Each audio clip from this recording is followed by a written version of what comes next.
Assalamualaikum semuanya. Semoga kalian semua dalam keadaan sehat dan dilancarkan rezekinya. Amin ya robbal alamin. Entah kenapa hari itu Baginda Raja merasakan jenuh. Kekayaan yang berlimpah dan kekuasaan yang dimilikinya justru membuat dirinya bosan hidup di dalam istana. Lalu salah satu penasehat istana menyarankan supaya Baginda Raja pergi berburu ke hutan seperti biasanya. Namun saran tersebut ditolak Baginda Raja.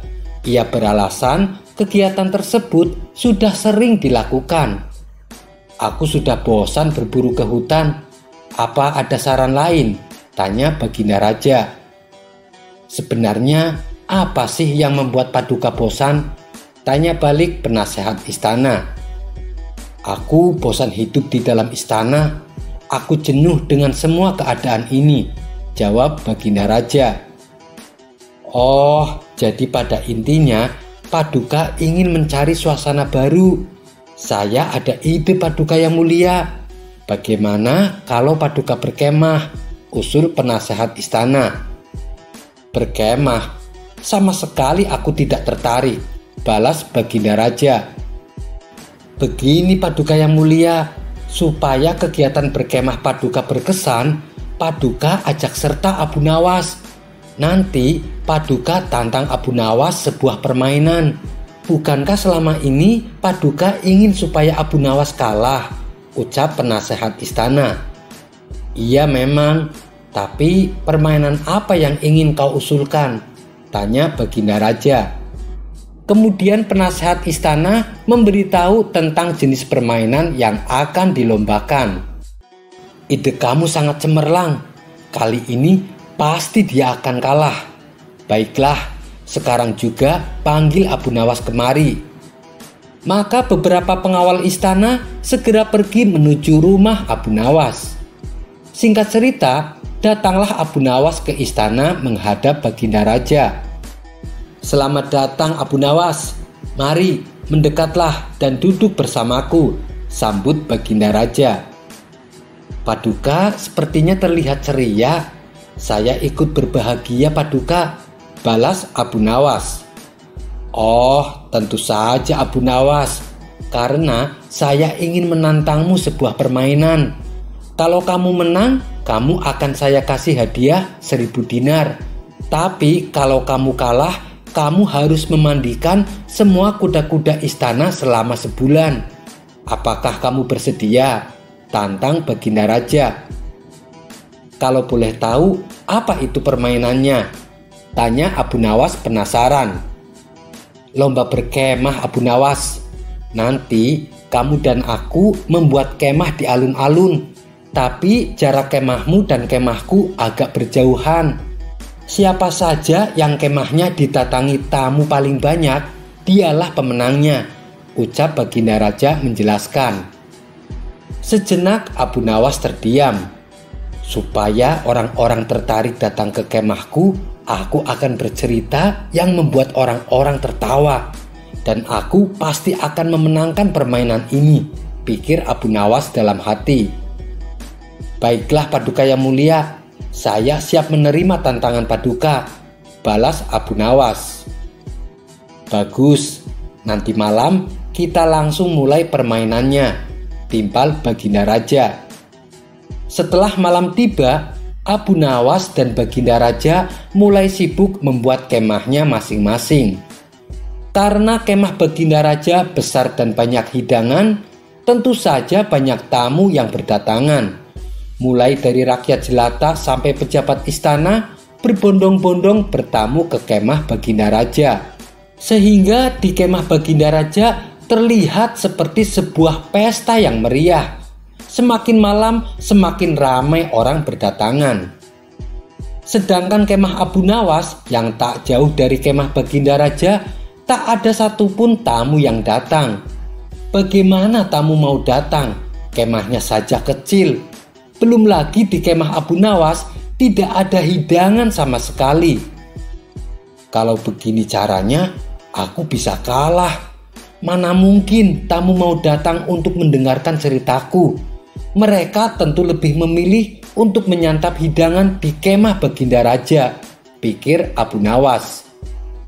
Rencana awal Abu Nawas menjadi gagal total.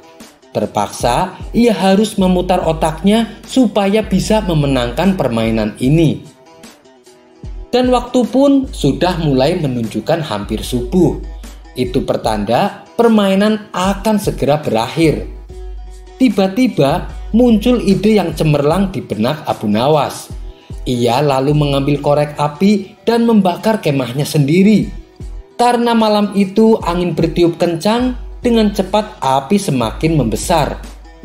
Orang-orang yang sedang berkumpul di kemah Baginda Raja terkejut melihat ada kebakaran di kemah Abu Nawas. Mereka semua langsung menuju ke sana bermaksud untuk menolong Abu Nawas. Baginda Raja sendiri ikut mendatanginya. Ia khawatir dengan keselamatan Abu Nawas. Kemah Baginda Raja yang tadinya penuh dengan tamu kini menjadi kosong. Tak seorang pun yang ada di situ. Karena mereka semua sedang berada di kemah Abu Nawas, termasuk Baginda Raja sendiri. Tidak berapa lama, suara kumandang azan subuh pun terdengar. "Alhamdulillah," teriak Abu Nawas kegirangan. Melihat hal itu, orang-orang pun menjadi heran. Begitu juga dengan Baginda Raja. "Hei Abu Nawas, kamu sudah gila ya? Kemahmu kebakaran, tapi kamu malah merasa senang," ucap Baginda Raja. "Tentu saja Paduka yang mulia, karena saya memenangkan permainan ini," balas Abu Nawas. "Maksudmu bagaimana?" tanya Baginda Raja kebingungan. "Lihatlah, semua tamu Paduka datang ke kemah saya," jawab Abu Nawas. Sejenak Baginda Raja mulai memahami maksud perkataan Abu Nawas. "Oh, belum tentu Abu Nawas, karena semua tamu yang datang ke kemahmu jumlahnya sama dengan tamu yang datang ke kemahku. Berarti tidak ada yang menang, juga tidak ada yang kalah," bantah Baginda Raja. "Waduh, Paduka salah menghitung. Bukankah Paduka juga datang kemari? Berarti jumlah tamu yang datang ke kemah saya lebih banyak, meskipun selisihnya cuma satu orang, yaitu Paduka Raja sendiri," ujar Abu Nawas. Untuk kesekian kalinya, Baginda Raja harus menerima kekalahan. "Kamu memang cerdik Abu Nawas," ucap Baginda Raja. Lalu salah satu kawan Abu Nawas yang kebetulan ada di situ bertanya kepadanya, "Hei Abu Nawas, apa kamu tidak rugi? Kamu membakar kemahmu sendiri hanya untuk memenangkan permainan ini." Tapi dengan entengnya Abu Nawas menjawab, "Dengar ya kawan, harga kemahku cuma 10 dinar. Sedangkan hadiah yang akan aku dapatkan jumlahnya 1000 dinar. Kawannya itu langsung memuji kecerdikan Abu Nawas. Kisah selanjutnya. Akhir-akhir ini perut Baginda Raja sering merasakan mules. Walaupun bukan tergolong penyakit berat, namun cukup mengganggu keseharian Baginda Raja. Ia pun lalu menanyakan perihal penyakit yang dideritanya kepada tabib istana. Tabib istana menjelaskan kalau Baginda Raja sedang terkena serangan angin. Entah apa yang ada di pikiran Baginda Raja. Ia malah meminta bantuan Abu Nawas atas penyakit yang dialaminya. Lebih tepatnya mungkin ingin mengerjai Abu Nawas, karena memang Abu Nawas seringkali dikerjai sang raja, tapi selalu lolos. Lagi sakit perut aja masih sempat-sempatnya terpikir untuk mengerjai Abu Nawas. Maka dipanggillah Abu Nawas ke istana. Sesampainya Abu Nawas di istana, Baginda Raja menyambutnya dengan senyuman. Rupanya sang raja telah menyiapkan tugas yang cukup konyol untuk Abu Nawas. "Hai Abu Nawas, aku punya tugas penting buatmu," ucap sang raja. "Tugas apa wahai Paduka yang mulia?" tanya Abu Nawas. Sang raja kemudian berkata, "Akhir-akhir ini aku sering merasakan sakit perut. Kata tabib istana sih, aku menderita penyakit angin. Abu Nawas sedikit keheranan mendengar cerita sang raja.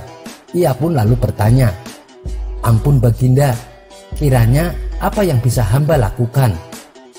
"Tangkap dan penjarakan angin itu untukku. Kau tentu bisa melakukannya, bukan?" perintah sang raja. Abu Nawas merasa bingung dengan perintah sang raja. Di sisi lain, ia tak mungkin menolak perintah itu, sebab apapun yang jadi perintah raja harus ia patuhi bila tak mau terkena hukuman. Setelah berpikir sejenak, akhirnya Abu Nawas menjawab, "Baiklah yang mulia, akan hamba coba untuk memenjarakan angin," ucapnya dengan terpaksa. "Aku beri waktu kau 3 hari untuk menyelesaikan tugasmu," kata sang raja.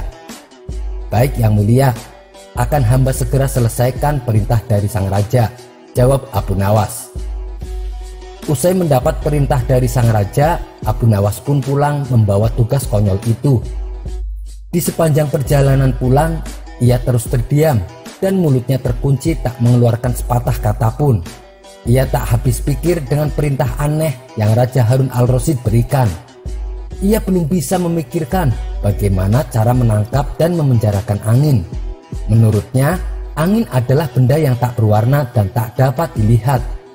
Bagaimana mungkin ia bisa menangkap angin yang bahkan tak bisa disentuh? 2 hari berlalu, Abu Nawas tak kunjung mendapatkan ide untuk menangkap angin. Apalagi harus memenjarakannya. Ia pun hampir putus asa. Bahkan ia tak dapat tidur dengan tenang. Ditambah lagi waktu yang Baginda Raja tentukan tinggal 1 hari lagi. Apa yang harus kuperbuat? Besok adalah hari terakhir, tapi aku tak kunjung mendapatkan ide, ucapnya dalam hati. Ia mondar-mandir memikirkan cara untuk memenjarakan angin. Saking bingungnya, ia sempat menyerah dan pasrah dengan hukuman yang akan diterimanya esok hari. Ketika malam datang, tiba-tiba ia mendapatkan ide yang sangat cemerlang. Bukankah angin itu tidak terlihat? Raja juga tak dapat melihatnya, bukan? Gumamnya dalam hati. Hari yang ditentukan pun tiba. Abu Nawas berangkat ke istana dengan membawa botol di tangannya. Sesampainya di istana, rupanya Baginda Raja sudah menunggu kedatangan Abu Nawas. "Kau sudah menyelesaikan tugasmu, wahai Abu Nawas?" tanya sang raja. "Tentu sudah yang mulia," kata Abu Nawas sambil menyerahkan sebuah botol kosong kepada Baginda Raja. "Mana anginnya Abu Nawas?" tanya Baginda. "Ada di dalam botol itu yang mulia," jawab Abu Nawas. "Benarkah? Kenapa aku tak bisa melihat apa-apa?" tanya Baginda Raja kebingungan. "Ampun Baginda, siapapun tak akan bisa melihat angin. Akan tetapi jika Paduka ingin tahu, Paduka harus membuka tutup botol tersebut," jawab Abu Nawas meyakinkan sang raja. Setelah Paduka Raja membuka tutup botol tersebut, ia mencium bau busuk. Sang raja pun murka kepada Abu Nawas. "Bau busuk apa ini? Kau mau meracuniku?" bentak sang raja. Abu Nawas menjawab dengan sedikit ketakutan. "Ampun Baginda, tadi hamba buang angin, lalu hamba masukkan ke dalam botol itu. Karena takut anginnya akan keluar, maka hamba memenjarakannya dengan cara memasukkan ke botol itu dan menutupnya. Dengan begitu, hamba bisa menyelesaikan tugas dari Paduka Raja." Mendengar penjelasan itu, Baginda Raja tak jadi marah. Ia merasa perkataan Abu Nawas sangat masuk akal. Karenanya Baginda Raja tidak jadi menghukum Abu Nawas dan justru memberikannya sebuah hadiah. Kisah selanjutnya. Kedekatan antara Baginda Raja dan Abu Nawas terbilang cukup akrab. Bisa dikatakan mereka berdua sejatinya adalah sahabat. Hal itu dikarenakan kepintaran Abu Nawas yang sering memberi solusi ketika Baginda Raja mendapat segala macam masalah kenegaraan. Namun namanya juga manusia. Di saat ada seorang warga biasa berhubungan akrab dengan rajanya, pasti ada yang tidak suka. Hal ini terbukti terjadi pada diri Abu Nawas. Atas dasar kedekatannya dengan Baginda Raja, tak sedikit yang membenci dan menaruh dendam kepada Abu Nawas. Salah satunya adalah seseorang yang kita sebut saja Fulan. Kisah ini bermula ketika suatu hari si Fulan datang ke istana kerajaan. Ia bermaksud menceritakan sebuah kejadian yang baru saja ia alami. "Mohon ampun Paduka yang mulia, hamba ingin melaporkan perbuatan buruk salah satu orang kepercayaan Baginda," kata si Fulan serius. "Wahai Fulan, siapa orang itu? Dan apa yang sudah ia perbuat?" tanya Baginda Raja. "Orang itu adalah Abu Nawas, Baginda. Dia telah melakukan perbuatan keji, yaitu mencuri kalung emas milik hamba," jawab si Fulan dengan pura-pura sedih. Tidak ingin langsung percaya, Baginda Raja kemudian meminta si Fulan untuk menceritakan kronologi kejadian yang sebenarnya. "Jadi begini Paduka yang mulia, dari dulu tampaknya Abu Nawas memang sudah lama mengincar kalung emas milik hamba. Awalnya Abu Nawas ingin membeli kalung saya, namun hamba tidak mau menjualnya," jelas si Fulan. "Mungkin karena Abu Nawas sangat menginginkan kalung saya, maka segala cara ia lakukan, termasuk dengan cara mencuri kalung saya." Sebagai seorang pemimpin yang bijak, dengan sedikit rasa kesal bercampur tidak percaya, akhirnya Baginda memerintahkan beberapa prajurit untuk segera menghadirkan Abu Nawas ke istana. Kedatangan Abu Nawas tentu saja untuk memberikan keterangan atas apa yang sudah ia perbuat. Singkatnya, karena Baginda sudah sangat terhasut oleh penjelasan si Fulan, sehingga semua pembelaan Abu Nawas tidak berguna sama sekali. Baginda merasa masalah ini sudah selesai dan segera memerintahkan pengawal untuk memasukkan Abu Nawas ke penjara. Namun Abu Nawas tidak berhenti melakukan pembelaannya karena ia sadar bahwa dirinya sedang difitnah. "Tidak Paduka, hamba sama sekali tidak mencuri. Lagian untuk apa hamba mencuri kalungnya?" kata Abu Nawas. Baginda kemudian menjawab, "Sudah cukup Abu Nawas. Buktinya orang ini telah membawa selendang milikmu dan aku pernah melihatmu memakainya," kata Baginda sembari menunjuk selendang Abu Nawas yang dibawa si Fulan. Ternyata memang benar, pemilik selendang itu adalah Abu Nawas. Namun menurut Abu Nawas, sudah 2 hari ini selendang tersebut hilang dicuri oleh seseorang. Abu Nawas berusaha terus memberikan pembelaan, akan tetapi usahanya itu sia-sia saja. Karena pada akhirnya ia tetap dijebloskan ke penjara. Ia pun bersiap-siap untuk menunggu hukuman mati karena terlalu banyak hasutan yang disampaikan si Fulan kepada Baginda Raja. Esok harinya Abu Nawas digiring ke sebuah lapangan oleh beberapa pengawal kerajaan untuk menerima hukuman mati. Baginda Raja lalu menanyakan permintaan terakhir Abu Nawas sebelum Abu Nawas dihukum. "Mohon ampun Paduka yang mulia, hamba meminta jika pilihan hamba benar, hamba bersedia dihukum pancung. Tapi jika pilihan hamba ini salah, maka hamba bersedia dihukum gantung saja," tawar Abu Nawas. "Ada-ada saja engkau ini Abu Nawas. Dalam situasi genting seperti ini, engkau masih saja sempat bersendau gurau. Akan tetapi, apapun kelihayan yang engkau miliki, kali ini tidak akan mampu menyelamatkan nyawamu sekarang," tegas Baginda. "Hamba sedang tidak bergurau Paduka yang mulia," jawab Abu Nawas.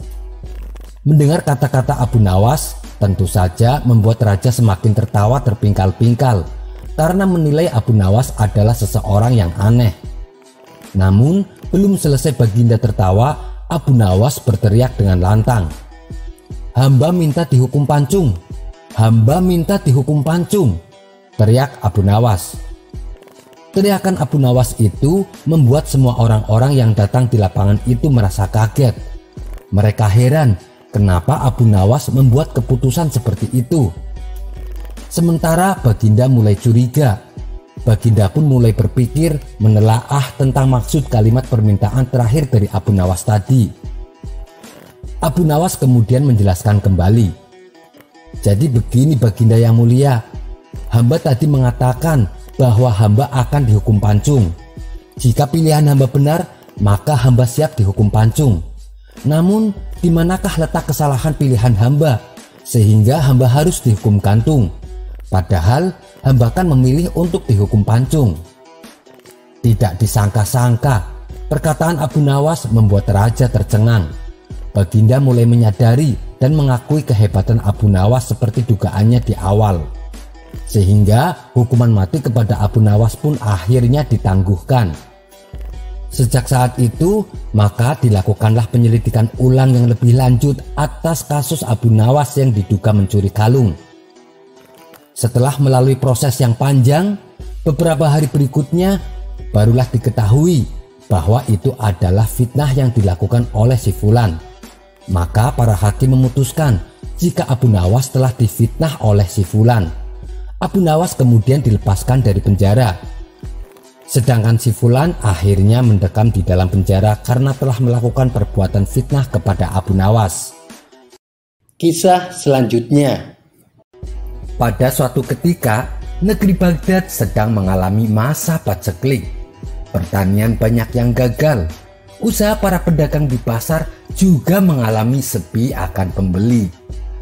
Tentu saja hal ini sangat mempengaruhi kondisi ekonomi rakyatnya. Banyak warga yang mengalami kesusahan, tak terkecuali Abu Nawas. Ia dan istrinya kadang terpaksa harus berpuasa karena tidak ada makanan di rumahnya. Hingga pada suatu ketika, Abu Nawas pergi jalan-jalan ke pasar untuk menghilangkan rasa jenuhnya. Setelah mondar-mandir ke sana kemari, tiba-tiba Abu Nawas menemukan kantong hitam berisi uang. Maka diambillah kantong hitam tersebut untuk dibawanya pulang dan langsung ditanam ke dalam tanah. Abu Nawas terus merenung sepanjang malam. Pikirannya galau dan bertanya-tanya, apakah uang di dalamnya akan diambil atau tidak. Hatinya berpikir untuk mengambilnya karena keluarganya sedang mengalami kelaparan. Namun ia teringat terus bahwa memakan harta yang haram bisa mendapatkan siksa kubur dunia dan di akhirat. Akan tetapi dirinya juga teringat akan hadis Nabi yang berbunyi, bila Allah memberimu hadiah tanpa kamu minta, maka terimalah hadiah itu, jangan kamu tolak. Kemudian infakkanlah harta itu. Ketika mengingat hadis tersebut, Abu Nawas berkata kepada dirinya sendiri, sungguhkah ini hadiah dari Allah? Dan hadiah itu bagi orang yang menemukan uang tersebut. Namun hal itu tidak menjadikan Abu Nawas untuk membuka kantong temuannya. Dia masih menunggu, barangkali pemiliknya akan datang.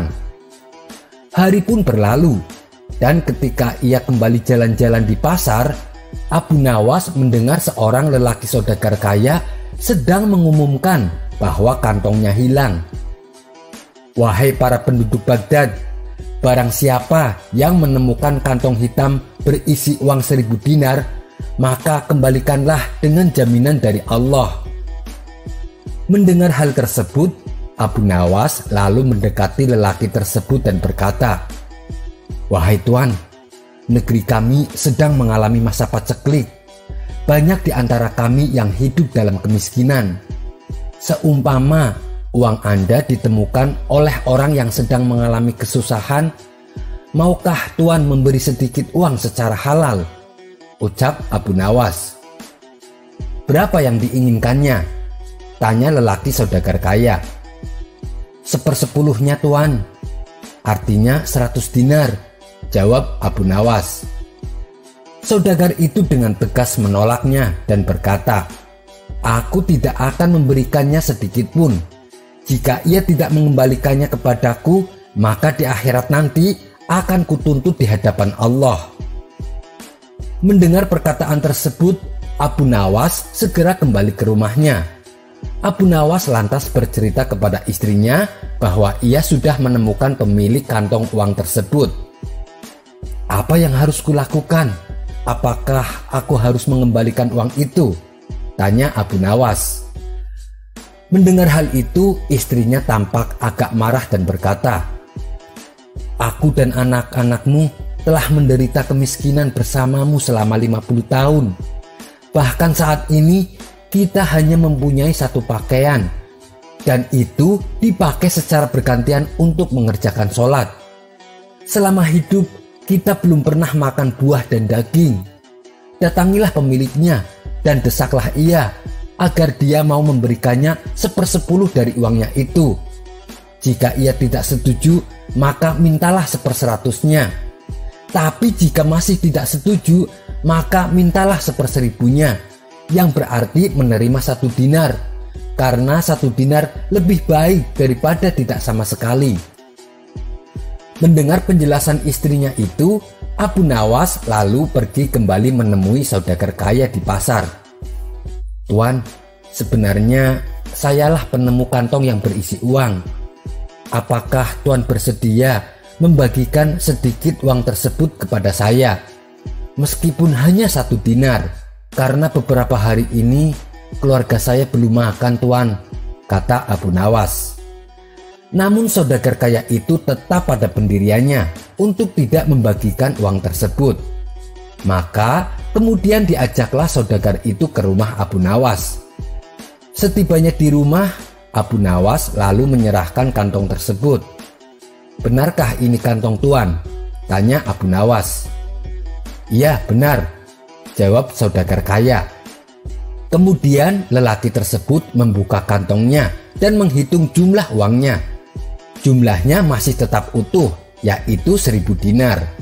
Lalu saudagar kaya itu pamit pulang kepada Abu Nawas.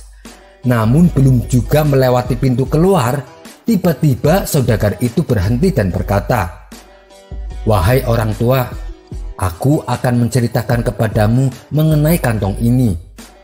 Ayahku telah mewariskan kepadaku uang 3000 dinar.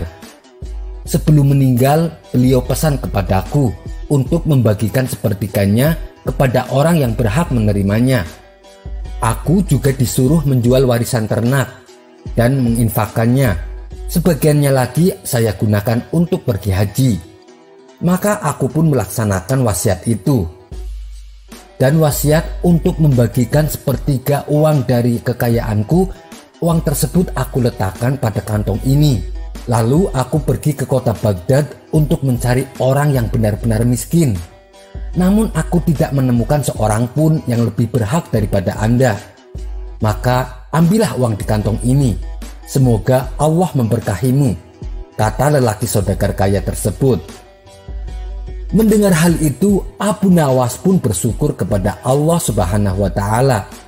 Kesabaran dan kejujurannya saat menemukan uang tersebut ternyata mendapatkan jalan lain dari Allah.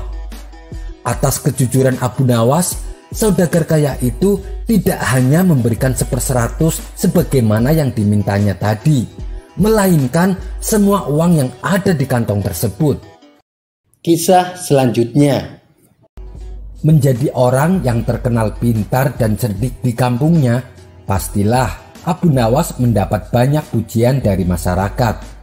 Akan tetapi ia harus siap manakala ada tantangan debat yang datang secara tiba-tiba dari seseorang yang juga pintar seperti dirinya. Suatu ketika ada 3 orang bijak yang sengaja pergi berkeliling ke negeri Baghdad dengan tujuan ingin mengajak debat para cendekiawan pintar. Setiap kampung yang mereka singgahi, mereka selalu menantang orang-orang pintar untuk diajaknya berdebat. Dan tak ada satu orang pun yang sanggup mengalahkan mereka bertiga. Kemudian sampailah mereka di kampung Abu Nawas tinggal. Mereka menghampiri orang-orang yang sedang berkumpul di lapangan. Lalu mereka berkata kepada para warga, "Adakah di kampung ini orang yang terkenal pintar?" Tanya mereka bertiga kepada warga. "Memangnya kalian ada perlu apa?" Tanya salah satu warga. "Kami ingin mengajak debat. Kami ingin menguji kecerdasannya. Apakah dia memang pintar atau bodoh?" Jawab ketiga orang bijak tersebut. "Di kampung kami ada, namanya Abu Nawas. Beliau bukan hanya pintar, tapi juga cerdik," ujar para warga. "Benarkah? Suruh dia kemari. Kami akan menantangnya debat di lapangan, biar kalian bisa menyaksikannya," kata orang bijak dengan sedikit nada mengejek. Maka salah satu warga segera bergegas menuju rumah Abu Nawas. Setibanya di rumah Abu Nawas, orang itu berkata, "Hei Abu Nawas, ada 3 orang bijak dari negeri seberang. Mereka ingin menantangmu berdebat, dan sekarang mereka sedang menunggumu di lapangan," kata orang itu kepada Abu Nawas. "Aku tidak mau meladeni hal-hal seperti itu. Tidak ada faedahnya sama sekali," balas Abu Nawas. "Tapi mereka bertiga tingkahnya sombong sekali, seolah tidak ada yang lebih pintar selain mereka," tukas orang itu. "Biarin saja, toh mereka tidak merugikan kita kan?" jawab Abu Nawas. "Iya sih benar, tapi bukankah kewajiban kita kepada sesama muslim adalah menyadarkan saudaranya yang berbuat salah? Dan ini adalah tanggung jawabmu Abu Nawas untuk menyadarkan mereka," ujar orang tersebut. "Loh, kenapa tiba-tiba kamu malah menyalahkan saya? Apa urusannya?" tanya Abu Nawas heran. "Sebab orang yang terkenal pandai dan cerdik di kota ini ya cuma kamu Abu Nawas. Saya yakin kamu bisa mengalahkan mereka. Dengan begitu mereka bisa menyadari akan kesombongannya," kata orang itu menjelaskan. Sejenak Abu Nawas terdiam merenungi ucapan orang tersebut. Benar juga apa yang diucapkannya, batin Abu Nawas.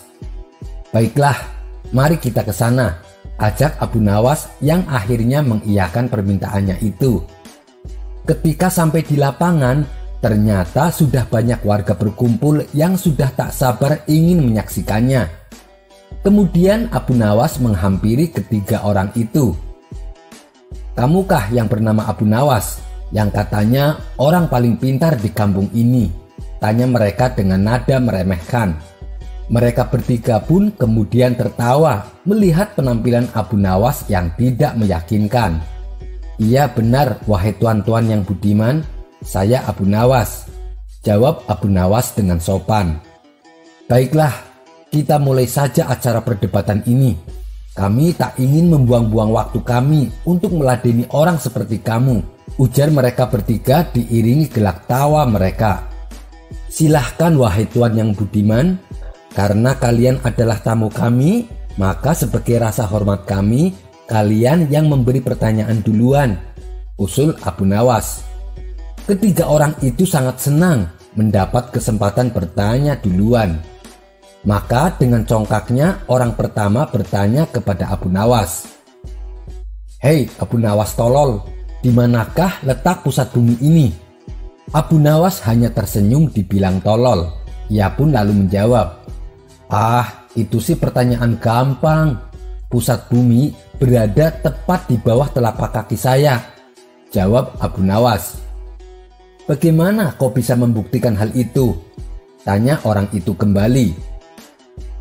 "Kalau tuan yang budiman tidak percaya, silahkan tuan ukur sendiri," jawab Abu Nawas enteng. Tampaknya jawaban itu telah membuat orang pertama tertegun. Ia hanya bisa diam saja dan tak bisa mengelak. Tibalah giliran orang kedua bertanya kepada Abu Nawas. "Hei Abu Nawas, kamu pernah melihat bintang di langit kan?" tanya orang itu. "Iya, setiap malam aku sering melihatnya," jawab Abu Nawas. "Pertanyaannya adalah, berapakah jumlah bintang di langit?" tanya orang itu kembali. "Jumlahnya adalah sama dengan jumlah bulu yang ada di keledai itu," jawab Abu Nawas sambil menunjuk seekor keledai yang ada di sampingnya. "Bagaimana kamu bisa membuktikan hal itu?" tanya orang kedua itu dengan suara tinggi. "Nah, kalau tuan tidak percaya, hitung saja rambut yang ada di keledai ini. Nanti saudara akan tahu kebenarannya," ujar Abu Nawas. "Itu sih akal-akalan kamu saja Abu Nawas. Jawabanmu tidak masuk akal dan sangat bodoh. Mana ada orang bisa menghitung bulu keledai?" sanggah orang itu tidak terima. "Kalau Anda menganggap saya bodoh, berarti Anda juga bodoh. Bagaimana mungkin orang bisa menghitung bintang di langit?" balas Abu Nawas tak mau kalah. Orang kedua langsung terdiam mendengar jawaban Abu Nawas. Pertanyaan yang diajukannya malah menjadi senjata makan tuan bagi dirinya. Ia pun tak bisa mengelaknya. Sekarang giliran orang ketiga yang akan mengajukan pertanyaan. Orang ketiga ini terlihat sangat geram kepada Abu Nawas. Lantaran tak ingin dipermainkan seperti kedua temannya, ia pun mengajukan pertanyaan dari jawabannya Abu Nawas. "Hei Abu Nawas, tampaknya kamu tahu betul tentang keledai. Coba sebutkan berapa jumlah bulu keledai. Aku ingin kamu menghitungnya," kata orang ketiga dengan nada ketus. "Tentu saja saya tahu, wahai tuan yang budiman. Jumlahnya sama persis dengan rambut yang ada pada kaki Anda. Kalau tuan tidak percaya, saya akan menghitungnya sekarang di hadapan tuan," balas Abu Nawas. "Bagaimana cara kamu menghitungnya?" tanya orang itu heran. "Oh, itu sih gampang tuan yang budiman. Saya akan mencabut satu persatu rambut di kaki Anda. Begitu juga dengan bulu keledainya. Lalu mari kita hitung sama-sama," ajak Abu Nawas kepada orang ketiga. Tentu saja orang itu menolak ajakan Abu Nawas. Ia hanya terdiam, tak berani menyanggahnya lagi. Kalau sampai ia menuruti ajakan Abu Nawas, akibatnya ia sendiri yang akan menderita. Ia tak sanggup membayangkan betapa pedih dan sakitnya apabila rambut di kakinya dicabut satu persatu. Mereka bertiga pun akhirnya mengakui kecerdasan dan kecerdikan Abu Nawas. Mereka juga meminta maaf karena sebelumnya telah menganggap remeh Abu Nawas. Kisah selanjutnya. Diceritakan Baginda Raja sedang menyelenggarakan acara syukuran di istananya. Acara tersebut adalah syukuran untuk pemberian nama bayi. Dan pada acara kali ini, Baginda Raja sengaja tidak mengundang Abu Nawas. Menurut Baginda, kalau Abu Nawas diundang, justru akan membuat suasana jadi kacau. Tapi ya namanya Abu Nawas, meskipun tidak diundang, dia tetap saja nekat datang ke istana. Setibanya di istana, Abu Nawas langsung membaur dengan para tamu undangan. Tidak lama berselang, Baginda Raja pun mulai berpidato. "Para hadirin sekalian, saya ingin mengumumkan, mulai sekarang nama bayi ini adalah Jablud." Tiba-tiba terdengar suara protes dari salah satu tamu undangan. "Jangan Baginda, jangan namai bayi itu dengan nama Jablud." Ternyata tamu yang protes tersebut adalah Abu Nawas. Baginda Raja pun kaget. Bagaimana bisa Abu Nawas datang kemari? Pikir Baginda Raja. Tapi ya sudahlah. Dengan sedikit sewot, Baginda Raja bertanya kepada Abu Nawas, "Kenapa kamu protes dengan nama yang aku berikan?" Dengan entengnya Abu Nawas menjawab, "Karena biasanya orang yang bernama Jablud itu orangnya bodoh Baginda. Lebih baik diganti nama yang lain saja." Kali ini Baginda Raja benar-benar merasa dipermalukan oleh Abu Nawas di depan para tamu undangan. Sebab nama yang diberikan Baginda Raja menurutnya sudah bagus dan baik. Tapi bagi Abu Nawas malah dianggap nama tersebut untuk orang yang bodoh. "Mana buktinya kalau orang yang bernama Jablud itu bodoh?" tanya Baginda Raja sewot. "Kalau kamu tidak bisa membuktikan, kamu akan saya hukum pancung," ancam Baginda Raja. "Tentu saya bisa membuktikannya Paduka yang mulia," jawab Abu Nawas. "Baginda kenal dengan hakim yang namanya Jablud bukan? Nah, dia itu orangnya bodoh. Tapi untuk membuktikan kebodohannya, saya butuh 30 keping emas," ujar Abu Nawas. Mendengar penjelasan Abu Nawas, Baginda Raja pun yang tadinya sewot mendadak berubah menjadi tersenyum. Ini pasti ada hiburan yang segar yang akan dipertontonkan Abu Nawas, pikir Baginda Raja. "Baiklah, akan aku berikan 30 keping emas. Tapi sebelumnya kita makan-makan dulu. Tujuan kamu kesini untuk bisa makan gratis kan?" tawar Baginda sambil tersenyum. Dengan tingkah konyolnya, Abu Nawas pun mengiyakan. Setelah acara makan-makan selesai, Abu Nawas lalu pulang dengan membawa 30 keping emas. Esok harinya Abu Nawas datang ke rumah hakim yang bernama Jablut dengan membawa 10 keping emas. Saat memasuki rumahnya, ternyata hakim Jablut sedang zikir dengan asiknya. Abu Nawas lantas memberi salam dan duduk di sampingnya. Hakim Jablut membalas salam, tapi ia tetap melanjutkan zikirnya. Dan saat hakim Jablut memejamkan matanya, Abu Nawas dengan sangat hati-hati segera menyelipkan uang ke bawah sajadah yang diduduki hakim Jablut. Tujuannya adalah agar hakim Jablut tidak mengetahuinya. Setelah zikirnya selesai, hakim Jablut lalu menyapa Abu Nawas. "Gimana kabarmu Abu Nawas? Ada gerangan apa datang kemari?" Abu Nawas menjawab, "Alhamdulillah saya sehat Tuan. Saya datang kemari karena kangen dengan Tuan. Sudah lama rasanya kita tidak bertemu." Mereka berdua pun lalu mengobrol panjang lebar. Saat sedang asik-asiknya mengobrol, tiba-tiba tanpa sebab Abu Nawas tertawa terbahak-bahak. Tentu saja kelakuan Abu Nawas ini membuat heran hakim Jablut. "Kenapa kamu tiba-tiba ketawa?" tanya si hakim. "Itu burung Tuan," tanya balik Abu Nawas sambil menunjuk burung yang berada dalam sangkar. "Iya, memangnya kenapa Abu Nawas?" balas hakim Jablut. "Oh, burung Tuan mengatakan kepadaku kalau di bawah sajadah Tuan ada uang 10 keping emas," jawab Abu Nawas. Antara percaya dan tidak percaya, hakim Jablut kemudian bertanya kembali, "Bagaimana mungkin kamu tahu bahasa burung?" "Entahlah, beberapa hari ini tiba-tiba saya bisa mengetahui semua bahasa binatang, terutama bahasa burung," ujar Abu Nawas.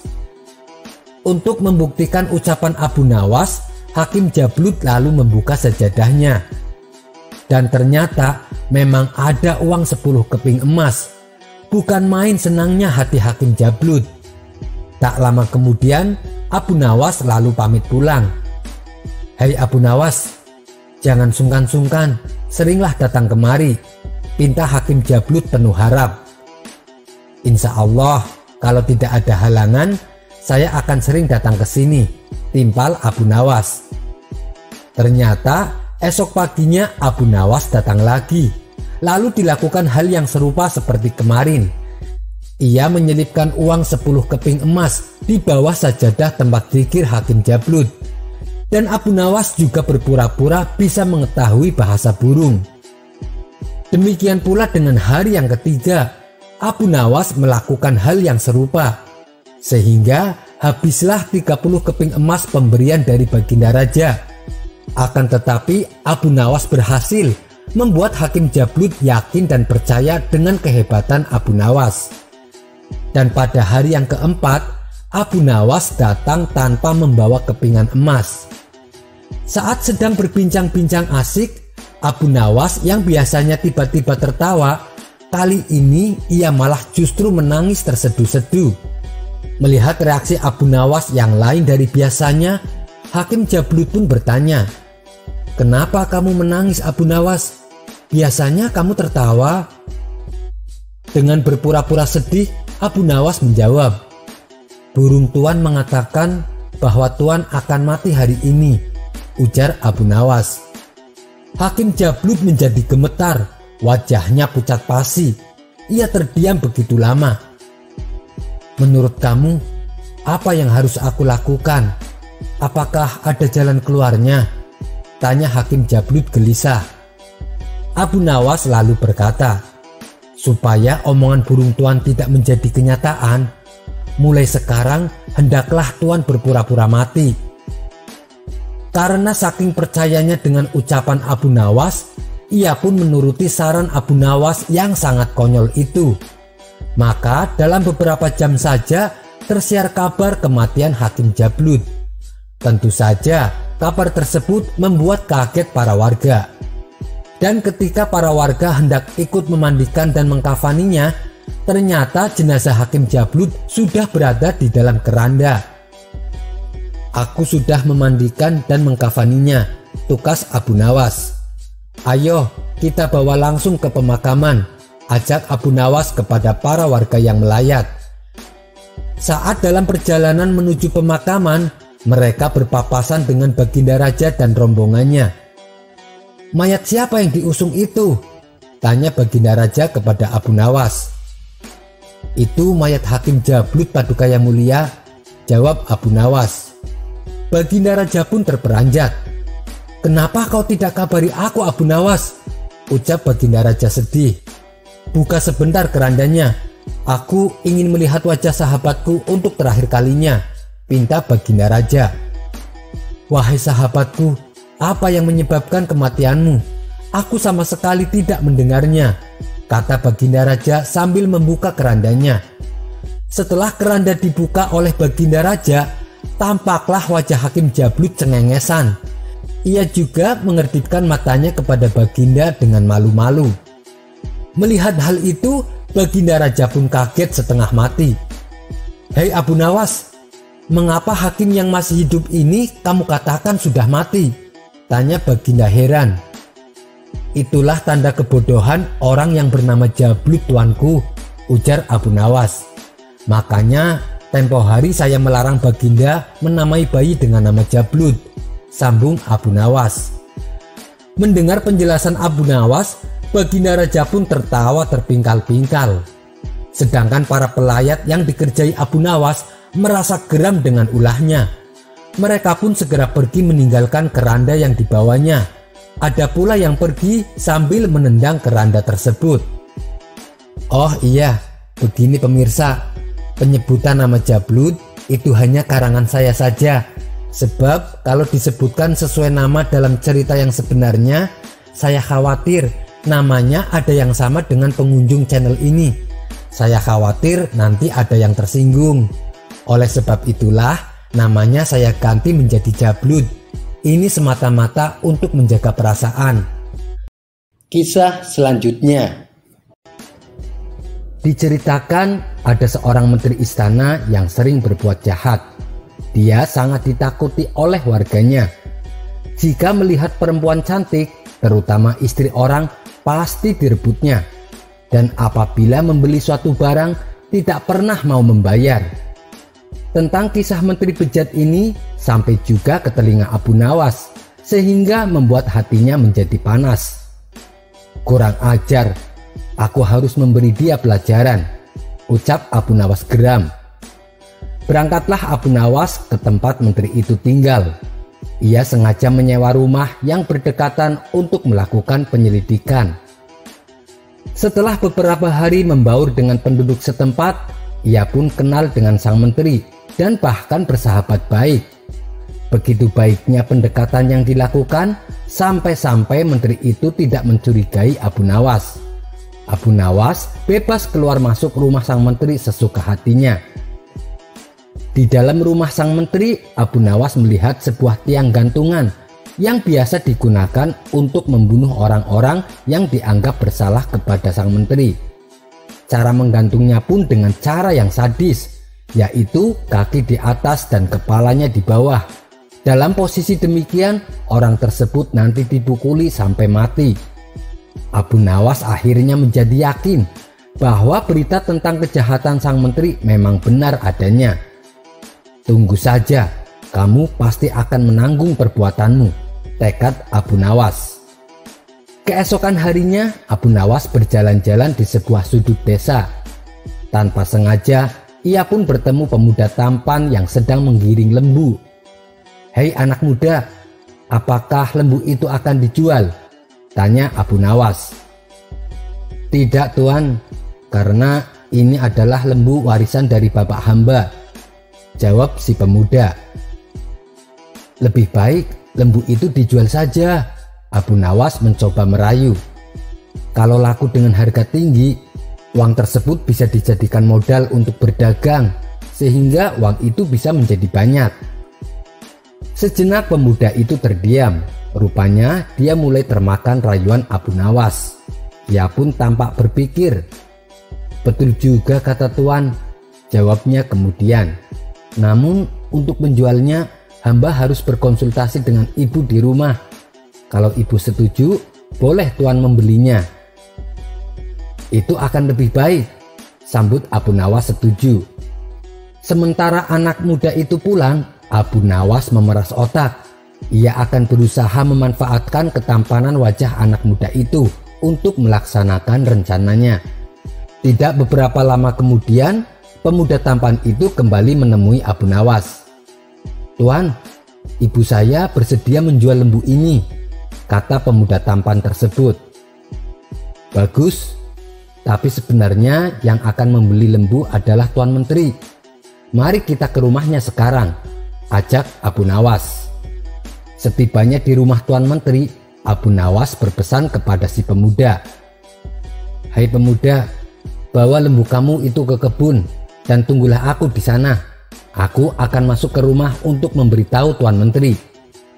Abu Nawas lantas menemui Tuan Menteri. "Tuan Menteri, ada seorang pemuda yang hendak menjual lembu gemuk.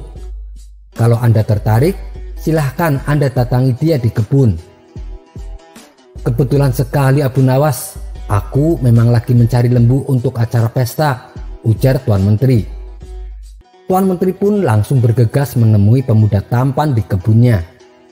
Namun naas dialami oleh si pemuda tampan. Sang menteri tidak mau membayar lembu yang dibawanya. Ia mengambil paksa lembu si pemuda tampan dengan alasan apabila ada hewan yang masuk ke dalam kebunnya, maka itu sudah menjadi miliknya. "Tapi itu hewan wasiat dari ayah saya, Tuan Menteri," ucap pemuda itu memohon. Akan tetapi Tuan Menteri malah menyuruh pengawalnya untuk mengusir pemuda tampan itu dari kebunnya. Tak lama kemudian Abu Nawas menemui si pemuda tampan tersebut. "Bagaimana anak muda? Berapa harga yang kau jual kepada Tuan Menteri?" tanya Abu Nawas. "Dia telah menipu saya, Tuan. Dia merampas paksa lembu saya dan tak mau membayarnya sama sekali," jawab si pemuda dengan wajah sedih. "Saya kira jual belinya akan berjalan lancar, makanya saya tinggal sebentar karena ada urusan. Tapi baiklah, saya akan membantumu, asal kamu bersedia melakukan apa yang aku perintahkan," kata Abu Nawas. Pemuda itu menjawab, "Iya, saya bersedia, Tuan. Saya ingin sekali menghajar menteri itu." "Lalu apa yang harus saya lakukan, Tuan?" tanya si pemuda tampan. "Begini anak muda, dengan ketampananmu, kamu bisa menyamar jadi wanita yang cantik. Karena Tuan Menteri gemar menggoda wanita, kamu bisa memanfaatkan kesempatan itu untuk menghajar Tuan Menteri sepuasmu," jelas Abu Nawas. Mereka berdua lalu menyusun strategi untuk menjebak Tuan Menteri. Keesokan harinya, dengan menyamar sebagai wanita cantik, si pemuda berjalan melewati rumah Tuan Menteri. Kebetulan Tuan Menteri memang sedang berada di depan pintu rumahnya. Sang menteri begitu girang melihat ada wanita cantik di depannya. "Adinda, dari mana asalmu?" goda Tuan Menteri. "Saya dari desa, Tuan. Mau berkunjung ke rumah saudara, tapi saya tersesat sampai di sini dan saya tidak tahu arah jalan pulang," balas wanita itu pura-pura menangis. "Lebih baik Adinda masuk dulu ke rumahku, nanti saya antar pulang," rayu Tuan Menteri. "Tapi saya takut sama istri dan para pengawal Tuan," jawab si wanita mulai melancarkan strateginya. Karena nafsu yang sudah tak terbendung lagi, Tuan Menteri menyuruh istri dan para pengawalnya untuk pergi. "Istriku, tengoklah kedua orang tuamu sekarang. Kasihan mereka sudah lama tidak melihatmu. Dan ajak juga semua para pengawal untuk berjaga-jaga agar kamu selamat di perjalanan," ujar Tuan Menteri. Maka mereka pun pergi meninggalkan rumah Tuan Menteri. Kini di rumah hanya Tuan Menteri seorang diri. "Adinda, silahkan masuk. Di rumah sudah sepi, tidak ada orang sama sekali," bujuk Tuan Menteri. "Baiklah Tuan," kata si wanita sambil mengikuti langkah Tuan Menteri. Di dalam rumah dilihatnya tali gantungan seperti yang diceritakan Abu Nawas. Menteri itu begitu bernafsu, ia langsung mendorong si wanita ke kamar dan mengajaknya tidur. Namun ia mencoba menolak sambil merajuk.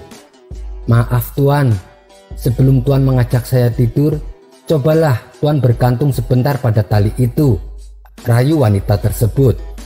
Karena terdorong oleh nafsu syahwat yang menggelora, permintaan itu pun dituruti oleh Tuan Menteri. "Tolong Adinda pegang tali gantungan ini kuat-kuat, jangan dilepas ya," kata Tuan Menteri. Setelah badan si menteri menggantung dengan posisi kaki di atas dan kepala di bawah, si wanita langsung mengeluarkan sebuah pentungan, lalu memukul badan dan kepala Tuan Menteri tersebut. "Hai menteri jahat, aku bukan wanita tahu. Akulah pemilik lembu yang kau tipu. Sekarang terimalah pembalasanku. Aku minta bayaran lembuku. Ayo bayar, bayar!" teriak pemuda itu sambil berkali-kali memukul badan dan kepala Tuan Menteri. Darah segar pun mengalir dari mulut, hidung, dan telinga menteri itu, sehingga ia pun tak sadarkan diri. Mengira bahwa Tuan Menteri sudah mati, masuklah wanita palsu itu ke dalam rumah dan menjarah barang-barang yang ada. Sesudah itu barulah ia pulang dengan menggondol harta kekayaan menteri jahat itu. Ketika istri Tuan Menteri pulang ke rumah, ia menjerit histeris lantaran melihat kondisi suaminya babak belur penuh darah dengan posisi tergantung di tiang penyiksaan. Ketika tali gantungan dilepas, ternyata suaminya masih bernafas. "Siapa yang melakukan semua ini wahai suamiku?" tanya sang istri. "Pemuda si pemilik lembu wahai istriku," jawab Tuan Menteri merintih. Karena luka yang dialaminya cukup parah, Tuan Menteri pun akhirnya jatuh sakit. Mendengar kabar itu, si pemuda tampan menjadi gelisah. Ia takut kalau identitas dirinya sampai ketahuan. Si pemuda tampan lalu segera menemui Abu Nawas untuk meminta solusinya. Abu Nawas pun memberi solusi kepada pemuda tersebut. "Begini saja, kamu berpura-puralah menjadi dukun. Karena saat ini Tuan Menteri sedang mencari dukun. Lalu kamu cari cara agar semua pengawalnya meninggalkan Tuan Menteri seorang diri," saran Abu Nawas. Esok harinya dengan menyamar sebagai kakek tua bertongkat, si pemuda pergi ke rumah menteri tersebut. Ia memakai jubah panjang dan serba putih dengan langkah terbungkuk-bungkuk. "Tuan, ada perlu apa datang kemari?" tanya si pengawal. "Saya adalah dukun. Saya akan mengobati Tuan Menteri," jawab kakek dukun tersebut. Ia pun lalu diantar ke kamar Tuan Menteri yang sedang berbaring kesakitan. "Lukanya sangat parah Tuan Menteri. Untuk mengobati luka Tuan yang parah ini, saya butuh daun kayu beserta akarnya," kata kakek dukun kepada Tuan Menteri. Menteri itu kemudian menyuruh 3 orang pelayan untuk memenuhi permintaan sang dukun. Tak lama kemudian, kakek dukun itu berkata kembali, "Maaf, saya ada yang lupa Tuan Menteri. Ada lagi daun kayu yang lain yang hamba butuhkan. Tolong supaya pelayan yang lain disuruh mencari." Maka menteri itu pun menyuruh pelayan lainnya, sehingga rumah itu kosong. Karena anak dan istri menteri itu sebelumnya sudah pergi keluar rumah. Setelah yakin bahwa rumah itu kosong, maka dukun itu segera mengambil pentungan dan dipukulnya sekujur badan menteri itu sampai babak belur dan mengeluarkan darah dari hidung, telinga, dan mulutnya. "Hai menteri, aku bukan dukun, tapi pemilik lembu yang kamu tipu. Mana bayaranmu?" bentaknya. Menteri itu pingsan dan tidak bernafas lagi. Dikiranya si menteri sudah mati. Cepat-cepat dukun itu pergi karena khawatir para pelayan itu segera kembali.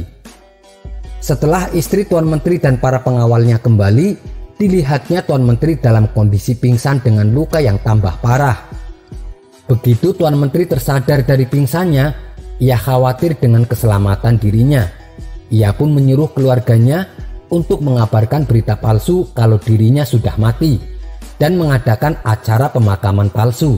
Tujuannya adalah agar ia selamat dari rencana pembunuhan. Namun dasar Abu Nawas, ia bisa mengetahui rencana busuk si Tuan Menteri. Kemudian ia kembali menemui pemuda tampan tersebut. "Hai pemuda, aku tidak bisa menjamin nasibmu nanti. Mungkin tidak lama lagi identitasmu bakalan terbongkar," ucap Abu Nawas. "Tapi menteri itu kan sudah mati, Tuan, dan akan dimakamkan hari ini. Tidak ada lagi yang tahu identitasku selain Tuan," balas si pemuda tampan. "Kamu tidak tahu, hai pemuda, dia hanya berpura-pura mati untuk menyelamatkan diri darimu," jelas Abu Nawas. "Tapi jangan khawatir, aku masih punya ide. Kali ini kamu tak perlu menyamar. Kamu cukup membaur saja dengan para pelayat dan ikut mengusung keranda mayatnya." Lantas Abu Nawas menemui seorang penunggang kuda tercepat di daerahnya. "Hai anak muda, maukah kau kuberi uang? Tapi syaratnya kamu harus mendekati liang lahat saat jenazah Tuan Menteri sudah sampai di pemakamannya. Lalu kamu berteriak, 'Akulah pemuda si pemilik lembu,' dan kamu lari sekencang-kencangnya menggunakan kudamu." Keduanya pun akhirnya sepakat. Esok harinya, iring-iringan jenazah menteri itu berangkat dari rumah menuju pemakaman, lengkap dengan orang besar, orang alim, sanak keluarga dan sahabat almarhum. Begitu sampai dekat liang lahat, terdengar teriakan, "Akulah pemuda si pemilik lembu." Suasana di kuburan menjadi kacau karena para pelayat kemudian berlarian ingin mengejar orang yang berteriak tadi. Namun apa daya, orang yang dikejar sudah kabur dengan kudanya. Sementara keranda yang berisikan Tuan Menteri ditinggal tidak terurus. Pada saat itulah si pemuda pemilik lembu yang sebenarnya muncul di hadapan Tuan Menteri. Ia membuka keranda dan memukul Tuan Menteri berkali-kali dengan menggunakan pentungannya. Kali ini Tuan Menteri benar-benar sudah mati. Lain halnya dengan penunggang kuda tadi. Akhirnya ia terkejar dan tertangkap, dan kemudian dibawa ke kuburan Tuan Menteri. Upacara pemakaman yang tadinya hanya pura-pura kini menjadi upacara sungguhan, karena menteri yang diusung di dalam keranda itu benar-benar sudah mati. Badannya hancur dan tidak bernafas lagi tanpa diketahui siapa pelakunya. Hal itu mengagetkan seluruh pelayat yang ada di situ. "Siapa kamu sebenarnya? Kenapa kamu berteriak mengaku pemuda si pemilik lembu?" bentak anak Tuan Menteri. "Aku hanya disuruh Abu Nawas karena diberi upah olehnya," jawab si pemuda. "Hai Abu Nawas, kenapa kamu melakukan itu? Kamu telah membunuh ayah saya." "Membunuh ayah kamu? Jangan menuduh sembarangan. Perilaku ayahmu sendiri yang membuatnya demikian. Sudah berapa banyak warga yang mati disiksa oleh ayahmu, dan sudah berapa banyak istri orang yang dinodai oleh ayahmu. Rasanya tidak usah diperpanjang lagi masalah ini. Justru itu akan membuat malu besar nantinya. Lebih baik kamu doakan saja agar bapakmu diampuni oleh Allah." Anak menteri itu terdiam, sebab ia tahu semua perbuatan bapaknya. "Barangkali memang demikianlah takdir ayahku," pikirnya dalam hati sambil berjalan pulang ke rumah. Kini para penduduk sudah mulai hidup tenang karena sudah tidak ada lagi menteri yang akan berbuat jahat kepada warganya. Sekian dulu perjumpaan kita kali ini. Sampai bertemu lagi di kisah selanjutnya. Terima kasih yang sudah subscribe dan setia menonton channel ini. Wassalamualaikum warahmatullahi wabarakatuh.